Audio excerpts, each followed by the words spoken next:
이강인이 원래는 우리가 옛날 고전적인 10번 공격형입니다. 네. 그런데 요즘은 확실히 달라진 것도 네. 우리가 이야기한 축구가 그렇게 변하고 있으니 그거에 맞춰서 변하고 있다고 봐야 되는 거예요? 지금 이렇게 좋은 말씀을 일로 잠깐. 네. 이제 요 자리에 대한 쟁탈전이 있어. 쟁탈전. 한 명의 플레이메이커가 네. 경기를 끌어가는 시대는 끝난 것이 아니냐. 네. 이런 이야기가 있죠.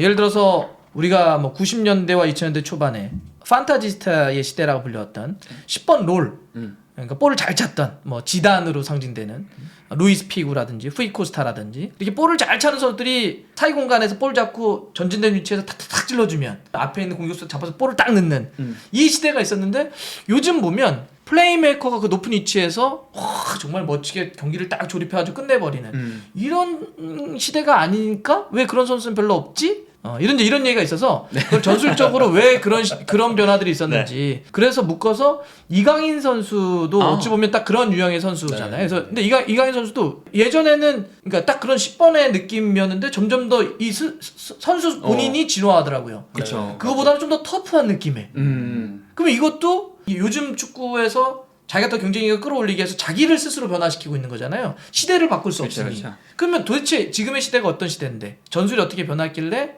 이런 플레이메이커가 예전과 달라졌느냐, 왜 보이지 않느냐, 뭐 이런 얘기를 한번 일단 듣고 싶어요. 우선은 저는 이제 그 강인이 먼저 얘기가 우선 나왔고요. 그 게임 메이커 프리롤러 할 수 있는 선수는 분명히 맞고요. 네. 근데 빅리그에서는 아마 제가 감독들이 주문을 굉장히 타이트하고 템포를 갖고 가고 싸우는 역할을 아마 제가 강조할 것 같아요. 그래서 지금 이강인 선수도 포지션이 윙어잖아요. 네. 지금 윙어. 그렇죠. 약간 예, 마이로카에서 예, 예. 왼쪽 윙에서 왼쪽에, 이렇게 예. 가운데로 들어오죠. 안쪽으로 들어오잖아요. 근데 이제는 보면 톱폼으로 바뀌고 자꾸 경합을 하고 싸워주는 걸로 바뀐단 말이에요. 이강인 선수 많이 예, 변하고 예. 있죠. 왜 그러냐면은 축구가 왜? 점점점 이 존을 압박하고 채워가고 템포를 갖고 가고 경합을 해야 되고 싸우는 게 볼 때 축구거든요. 네. 예전 같이 삼선으로 내려와서 볼을 후리로 받아서 자유롭게 제가 볼 땐 전환 패스, 오픈킥 이런 시대는 지났다는 거예요. 왜 그러냐면 특히나 감독들이 그런 축구를 선호하지 않는 것 같아요. 그러니까 공간을 상대에게 열어주는 네. 이런 그 게 별로- 존을 아예 제가 볼 때는 줄 생각을 안 한다는 거죠. 맨유 맨더비 보면은 묻어 나온다 그러잖아요. 대인만큼. 그쵸. 굉장히 쫓아 나오잖아요. 네. 거기서 제가 볼 때 싸우고 이겨내고 그런 거기 때문에 제가 생각할 때는 강인이도 이제는 그런 쪽으로 굉장히 좀 터프하고 경합하고 싸울 수 있는 제가 볼 때 롤로 바뀌지 않았나 생각을 하거든요. 그럼 작전판으로 한번 그런 간격을 좀 표현해 주신다면 네. 벌어지고 예전에는 이런 공간을 10번 역할들이 올라가고 뭐 그냥 프리로 예를 들어서 그죠? 지금도 어떻게 보면은 모드리치 네. 많이 나와서 이제 플레이를 하고 하잖아요. 이렇게 왔을 때 이거를 따라 나오고 대인 방어식으로 제가 볼 때 묻어 나오지는 않았던 것 같아요. 옛날에? 후리롤로. 옛날에? 지금도 보면 맨시티 보면은 실바. 네, 실바. 실바가 굉장히 어떻게 보면 3선까지 내려오잖아요. 맞아요. 무의미할 정도로. 네. 근데 이런 게 있지만 이제는 어떻게 보면 이런 공간을 채워간다는 거죠, 상대가. 가만두지 않는다 네. 쉽게 얘기하면. 감독님들이 그런 것들을 굉장히 강하게 주문을 할 것 같아요. 이런 존을 후리로 나올 수 있는 존을 제가 볼 때 묻어 땡겨 와서 제가 볼 때는 계속 묻어 친다 그러잖아요, 그죠? 대인 방어식으로 존을 채워가는 거죠. 그러니까 어떻게 보면 앞으로 점점점 제가 볼 때 컴팩트해지고 좁아지고 더 좁아지고. 거기서 벗겨내야 돼, 탈압박해야 되고 싸워야 되고 이겨내는 분이 없다는 거죠. 그러니까 옛날엔 상대적으로 공간도 좀 벌어져 있었고 뒤로 물러나서 플레이를 하게 되면은 상대가 묻어나오지도 않으니까 네. 넓은 데서 좀 자유롭게 이렇게 좀 보면서 야 멋지게 한번 패스 딱 찔러주고 이런 게 있는데 요즘은 가만두질 않는 네. 점점 더 내려와서 막 묶어버리고 하니까 예전처럼 그런 한 명의 선수가 플레이메이킹을 다 전담한다? 이런 시대가 점점 어려워지고 있다. 그렇죠.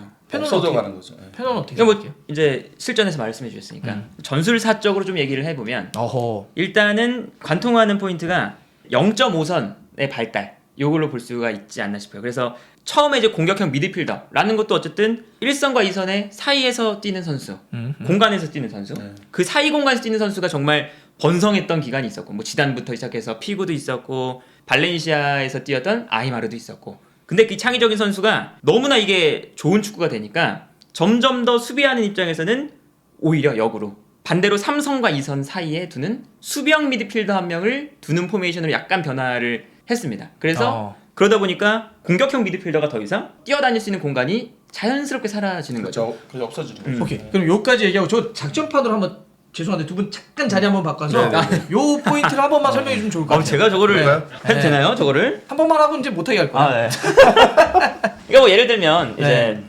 뭐 베니테즈 감독이 아이마르를 쓸 때의 그 포인트가 되게 또 화제가 되잖아요, 전술 사적으로. 네. 그래서 아이마르를 공격형 미드필더로 쓰면서 사실상 요 라인 사이에서 자유롭게 뛰어놀 수 있는 선수를 둔 거였습니다. 그런데 예. 이제 그래서 이제 이 공격형 미드필더를 잘 썼다라는 평가를 듣는데, 그러다 보니까 뭐 지단도 마찬가지고 플레이메이커들이 이제 되게 이제 눈에 띄니까 자연스럽게 수비하는 입장에서는 수비형 미드필더함을 두면서 요 공간을 없앤다.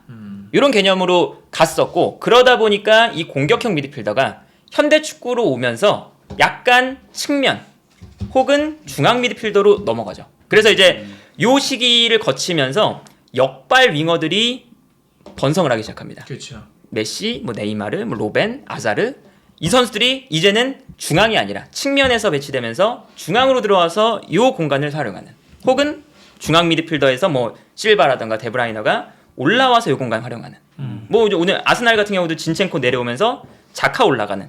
이렇게 이제 감독들이 수비형 미드필더 이제 공간을 이제 아예 안 주는 이런 포메이션으로 가다 보니까, 그리고 전술적으로도 컴팩트해지다 보니까 공간을 중앙에서 활용하는 게 아니라 조금 더 다양하게 측면 미드필더 일로 이제 플레이메이커들이 분산이 되면서 이 공간을 양쪽에서 어떻게 활용하느냐.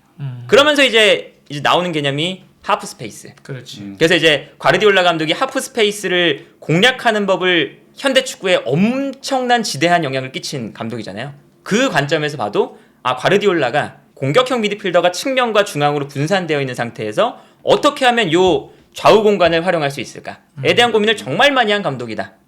이렇게 볼 수 있지 않을까 싶어요.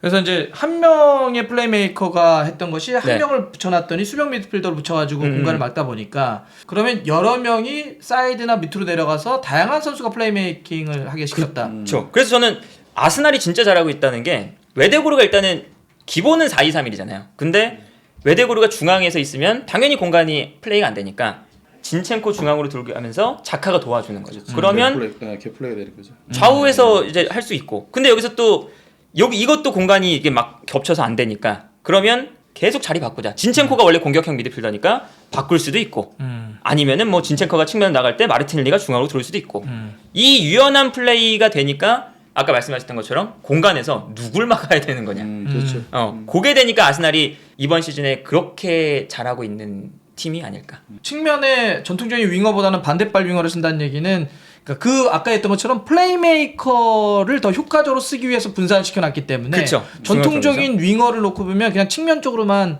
측면을 올라서 크로스일 텐데, 플레이메이커 역할을 해야 되기 때문에 안쪽으로 접고 들어와야 되고, 그쵸. 안쪽으로 접고 들어오려면 반대발 윙어를 써야 되는 거죠. 그쵸. 그렇게 그래서- 흘러왔다는 거죠. 그래서 또 이제 과르디올라가 이게 또 읽히니까 역으로 생각한 게 정발 윙어를 쓰자 그러면. 대신에 뒤에 있던 선수가 올라오자. 그렇지, 벌리고. 과르디올라가 요걸로 또 변주를 많이 줬죠.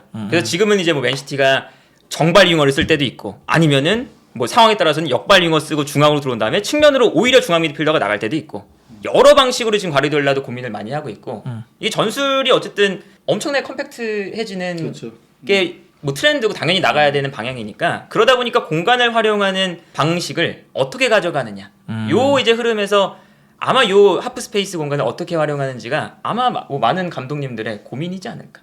그 어떻게 네. 박 감독님도 반론 한번 제기해 주시죠. 아니 가장 좋은 거를 지금 이렇게 좋은 말씀을 일로 잠깐. 네. 이제 요 자리에 대한 쟁탈전이 있어. 쟁탈전. 쟁탈전. 저희가 사실은 저 돈이 많은 말이면 두세 개 갖다 놓는데, 보통 이제 이렇게 BBC는 아. 이제 화면 틀어놓고 아니, 우리가 여기서 원격으로 이렇게 원격 조정하잖아. 하거든요. 원격으로. 우리는 그냥 수동으로. 저 그냥 이게 판 만들어가지고 자리 바꾸면서.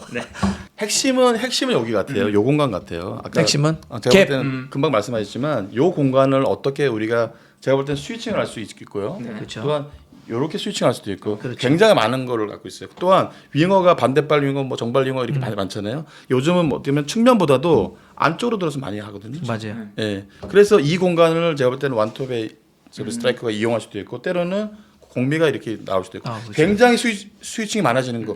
상대가 완 홀딩, 완 볼란치를 제가 볼 때 놓고 게임을 해도 요 공간을 수적인 위를 갖고 가면서 활용할 수 있는 굉장히 포인트가 될 수 있는 공간이 바로 여기라는 거죠. 공격하는 입장은 거기서 공간을 만들기 위해서 애를 쓰고 당연하죠. 수비하는 입장은 네. 거기서 막아야 되는 거죠. 완전 공간을 좁히려고 막아야 노력을 하고. 네. 그래서 자연스럽게 10번 롤을 할 수 있는 선수들이 없어져 버리는 게 이런 이유가 그렇죠. 있을 수 있는 예전에 거죠. 정말 10번 한 명이 저 그렇죠, 그렇죠. 갭에서 사이 공간에서 딱 볼을 잡아서 네, 네. 널널하니까 야, 뭐 비어 있으니까 그냥 딱 줬는데 요즘은 저렇게까지 막아버리니까 혼자서 그걸 저보고 하라고요? 그 히딩 감독의 그 코멘트도 기억이 나는 게 뭐가 있냐면 우리가 그때 막 2002년 월드컵 가는 과정에서 5대0으로 막 지고 안 좋았잖아. 그러니까 그때 기자회견에서 누가 그랬어요. 아니 왜 윤종환 고정수 안 쓰냐. 10번 플레이메이커가 없으니까 골이 안 들어가지 않냐 그랬더니 네. 아 나 지금 생각났어 듣다. 히딩 감독이 딱 그래요. 한 명의 선수가 경기를 뒤집을 수 있다고 지금 물어본 게 맞아요? 이런 게 기자들한테. 그리고 맞아 질문이? 플레이메이커가 있으면 우리가 이기는 거야? 내가 알기로는 딱 그런 선수 세상에 한 명 있대요. 지단. 지단을 이 자리에 데려와서 대표팀에 뛰게 할 수 있다면 내가 한번 그렇게 해볼게 그 전술을. 근데 지단 정도 그 딱 한 명만 자기 생각에는 딱 그 클래스 한 명만 있대요. 나머지 모든 팀들은 여러 명이 함께 공격하고 함께 플레이메이킹하고 함께 수비해야 되는 거다. 네, 그렇죠. 그렇게 답을 냈거든. 그러니까 지금 두 분이서 얘기하는 게 딱 그런 거잖아요. 어떻게 그때 당시 20년 전에도 혼자서 플레이메이커를 한다는 게 쉽지 않았는데 지금은 더 복잡하고 더 짜임새가 있고 컴팩트한데 그렇죠. 그러면 더 많이 분산시켜야 된다. 네. 자 그러면 이런 느낌이라고 한다면 공격하는 입장에서 나는 왠지 풀백이 굉장히 중요할 것 같아요. 풀백을 어떻게 쓰냐, 윙백이나 풀백. 상대가 수비할 때 어쨌든 저 컴팩트하게 그 갭을 주지 않으려고 한다면 찢어야 되잖아요 그 수비를. 네. 그러면 결국 윙백이나 풀백들이 전진한다든지 아니면 안으로 들어와서 숫자 싸움을 해준다든지 이런 게 중요할 것 같은데 어때요? 우선은 백스리 백포 제가 볼 때 마찬가지겠지만 양쪽으로 지금 이렇게 어떻게 보면 제 풀백들을 제가 볼 때 포백에서 풀백들을 이렇게 많이 제가 볼 때 올려놓을 수도 있어요. 그래서 이 공간들을 제가 볼 때는 수비형 미들이든 공미들이 채워서 스위칭 플레이를 할 수도 있고 이런 공간을 많이 보여주는데 요즘 또한 제가 볼 때 트렌드는 뭐냐면 이 풀백들을 다 올려놓지를 않더라고요. 함께 다 올리지 않는다. 네, 안쪽으로 들어와서 플레이를 하는 경우도 많고요. 또한 니어 쪽을 많이 사용하고 안쪽은 안쪽으로 들어와서 안쪽으로 홀딩 역할을 할 수 있는 역할. 그래서 이 홀딩들이 전진할 수 있는 제프 상황들. 이런 거에 지금 굉장히 제가 볼 때 트렌드지 않나 생각하는 거죠. 그러니까 풀백을 좁혀서 미들이 두세 명이 복수로 올라가서 거기서 갭에서 움직임 아니면 갭에서 앞쪽으로의 침투 뒷공간에 대한 뒷방을 때리는 것에 대한 모습 이런 거를 한다. 또한 하프 스페이스에서 자연스럽게 스위칭을 통해서 누구든 그 공간을 가서 좋은 상황을 제가 볼 때는 연출할 수 있는 공격 작업의 시발점이 될 수 있는 그런 상황들을 제가 볼 때는 많이 연출하기 위해서는 이 풀백들의 역할들을 중요하고요. 이 공간을 많이 제가 볼 때 활용해 주는 게 가장 핵심이지 않나 생각하는 거죠. 난 너무 재밌는데 나만 재밌어? 이런 얘기를 들으면 축구를 보는 재미가 그러니까 이해도 있지만 훨씬 더 재밌어질 것 같아.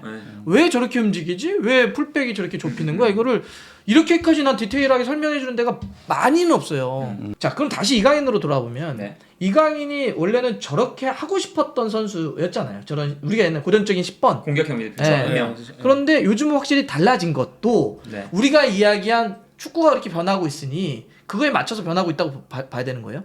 저는 뭐 그렇다고 봅니다. 그래서 사실 기간이 얼마 되지도 않거든요. 당장 지난 시즌만 해도 이강인 선수가 실바 같은 플레이, 열심히 움직이면서 뛰어다니는 플레이를 그러면서 이제 플레이메이킹도 하는 그런 현대적인 축구의 이제 플레이메이커죠. 근데 그런 플레이 스타일을 갖추지를 못했었어요. 그래서 벤투 감독이 안 뽑은 거죠. 그래서 저는 벤투 감독이 안 뽑았던 되게 합리적인 이유가 있었다라고 생각을 하는데 처음엔 그쵸 처음에. 그런데 딱 개막을 하고 이번 시즌이 한 달 동안 자기가 바뀐 모습을 완벽하게 보여주니까 현대적인 플레이메이커의 모습을 완전히 보여주니까 벤투 감독이 딱 뽑기 시작했죠. 그 차이가 저는 되게 명확하다고 생각해요. 이제 이강인 선수가 더 이상 혼자만의 공격형 미드필더가 아니라 이제는 중앙 미드필더 뛸 수 있고 심지어 측면에서 뛸 수 있고 이 컴팩트한 축구를 할 때 열심히 움직이면서 수비에도 가담하고 역습도 나가고 현대적인 플레이메이커로 완전히 발전을 했다. 어떻게 뭐 감독님 예전으로 돌아가면 이제 제가 강인이하고 17세부터 18세, 19세 전임 지도자 같이 있을 때 그럼 강인이 가르치셨었나요? 제가 소코치 때 같이 있었어요. 이제 뭐였냐면 네. 이럴때면 이제 제가 포백을 사용하고 양쪽 풀백을 이렇게 올리는 상황이잖아요, 그죠? 그러면 강인이 위치가 이 위치에서 프리로 이렇게 많이 봤죠. 많이 봤죠 볼을. 근데 예전에는 상대가 이거를 제가 볼 때 따라 나오지 않으면 프리롤러에서 계속 이 볼을 만지작거렸어요. 굉장히. 근데 이게 지금 생각하면 당연히 이거를 안 했었어야 되는 거죠. 지금 이런 롤을 할 수 있는 상황이 벌어지지도 않지만 빅리그에서는 굉장히 타이트하잖아요, 그죠? 그렇죠. 이거를 여유를 안 주죠. 예, 둘 수 있는 상황이 제가 볼 때는 아니기 때문에 저는 처음에는 좀 이해를 할 수가 없었어요. 그러니까 이거를 풀어낼 수가 없는데 강인이가 계속해서 끌어나오. 그러니까 풀어낼 수가 없는 선수가 있으니까 삼성까지 내려와서 이거는 맞지만. 그러니까 센터백에서 빌드업이 안 되면 네, 내려올 잘 수는 안 되면 내려올 수는 있지만. 있지만, 근데 이걸 무의미하게 계속해서 내려오더라고요. 그래서 저희가 예전에 한번 훈련을 끝나고 그 얘기를 한번 했었어요. 강인아, 너 위치는 이 위치에서 굉장히 상대를 가할 수 있고 내 프레셔를 가할 수 있는데 왜 자꾸 이렇게 밑으로 오냐 그랬더니 강인이가 얘기한 건 딱 이 얘기죠. 누가 풀어요? 그러더라고요. 강인이가. 와, 어렵지 강인이가 누가 풀어요? 풀지 못하잖아요. 이 얘기를 저한테 한번 예전에 한 기억이 있어요. 근데 강인이도 이제 유럽 현지에서 싸워주고 하는 건 맞아요. 분명히 거기서 싸우고 미들스에서 파이널스로 들어가는 거에서 경합을 하고 이겨내주고 차이를 내주고 그거는 맞지만 이렇게 그 전에는 또 할 수밖에 없었던 이유도 분명히 있는 거지만 익히 벌써 알고 있었던 거죠. 이제 축구는 이 파이널스도 들어가서 경합을 해서 차이를 내줘야 된다는 걸 분명히 알고 있었던 것 같아요. 단 예전에 벌써 한 3, 4년 전이잖아요. 그때는 이제 저한테 그 얘기를 한 게 좀 지금 줬던 공감을 좀 하는 거예요. 풀어줄 수 없는데 그럼 제가 와서 내가 그렇지. 풀고 해야죠. 그런데 이게 저희가 스페인 말라가 전지훈련 갔을 때 굉장히 유용하게 썼었어요. 이강이 네. 내려가는 걸. 네. 3선에서 후방 빌드업을 한 게 있어서 굉장히 제가 용이하죠. 볼을 너무 잘 쳐니까. 왜 그러냐면 이 볼이 반대 오픈도 했지만 이 왼발 제가 종 패스가 굉장히 좋아요. 그래서 요 사이 갭에서 받고 깊이로 들어가서 받고 이런 게 굉장히 좋았거든요. 이거는 제가 볼 때 그때는 굉장히 유용했지만 지금은 아마 성인 레벨에 올라갔을 때. 이거는 절대 통하지 않을 거예요. 이게. 그러면 그러니까 이렇게 비어 있는 상태에서 여유 있게 볼 차고 볼 터치 오래 하고 이렇게는 더 이상 찰 수 없다. 그렇게는 하면 쉽지 않아요. 그러면 상대도 더 많이 묻어 나오고 네. 마크 많이 하고 어쨌든 라인도 좀 더 올려야 된다면 그러면 볼을 예쁘게만 찰 수 없는 상황이다. 네, 그렇죠. 그래서 또 움직임도 더 넓게 가져가고 그렇죠. 파이팅 있게 싸우기도 하고 그게 그렇게 이강인 선수가 진화한 거고 그거는 아까 얘기했던 이 축구 전술사의 변화, 흐름의 변화하고 트렌드 변화하고도 맞물린다. 아까 말씀하신 10번 롤이 이제는 없어져요. 그렇죠. 그런 점점 고전적인 더, 의미의 예. 10번 롤, 고전적인 의미. 예, 그런 저거 것들이 할 수 있는 없어져요. 선수는 딱 한 명 있죠 이제 메시. 메시. 메시는 그냥 내려가서도 하고 올라가서도 하고. 메시는 자체가 전술 아닌가? 그렇죠. 메시는 그 자체, 딱한 포지션 선수. 자체가 메시야. 재밌네요. 아니 이강인이나 아니면 10번의 플레이메이커를 이렇게 풀 수 있는 얘기 저는 너무 재밌는데요. 야 맥주만 하나 있으면 야 이거는 몇 잔 들어가는 얘긴데 이런 얘기 들으면 그거 있잖아. 어디 가서 야 10번의 시대 내가 얘기해 줄까? 야 강인이에 대해서 내가 전문가냐? 이게 오늘 너무 좋았습니다. 예. 저는 뭐 개인적으로 너무 일단 좋고요. 전술에 대한 거를 이렇게 심도 있게 논할 수 있는 자리가 없었어요. 그렇죠. 네네. 사실 감독님들끼리도 그렇게까지 제가 알기로는 막 이렇게 토론하는 게 지도자 수업 때는 좀 하시지만 깊숙이 들어가지는 않죠. 서로에 대해서 디테일하게 약간 또 들어가지 그렇다고 않고요. 그러더라고요. 그래요? 제가 볼 때 네. 경계하는 것도 있고 맞아요. 별로 안 왜 하죠, 내 맞아. 축구를 맞아. 남한테 공유해 이런 분들도 많으세요. 그래서 저는 과르디올라가 대단한 게 다 하잖아. 찾아가기도 그 하고 토론하고. 세리에서 데제르비라는 감독이 안 유명할 때 딱 보더니 이거 재밌다. 대화하고 싶다. 그래서 지금 절친됐거든요. 그래요. 그래서 이제 그런 거 생각하면 와 외국은 진짜 개방적이구나. 비엘사 때도 한번 그 있잖아요. 비엘사 축구에 대해서 하고 싶다 그래가지고. 맞아요. 그런 것도 있고. 토론하고. 근데 제가 이제 연령별 대표를 하는데 이제 저희가 이제 14세 제가 네네. 그때 코치 감독을 같이 이제 겸임했는데 뭐가 웅성웅성 계속해요. 지금 한 11시 12시 정도 딱 됐는데 계속 웅성이라고 제가 밖을 나갔더니 일본 스태프들이 한 5명에서 네. 계속 토의를 하고 있더라고요. 대신 맥주를 좀 사가지고 전술에 대한 마시면서 그래서 제가 다음날 한번 물어봤죠 통역한테 했더니 3시까지 경기에 대한 걸 가지고 그날 경기 가지고 계속 토론한다는 거예요. 그래서 야 이것도 좋은 영감을 제가 볼 때는 얻은 거죠. 그런 걔들 그냥 네, 깐 거야. 그냥 그냥 먹어요? 깠는데 물어보니까 토론했어. 스고이.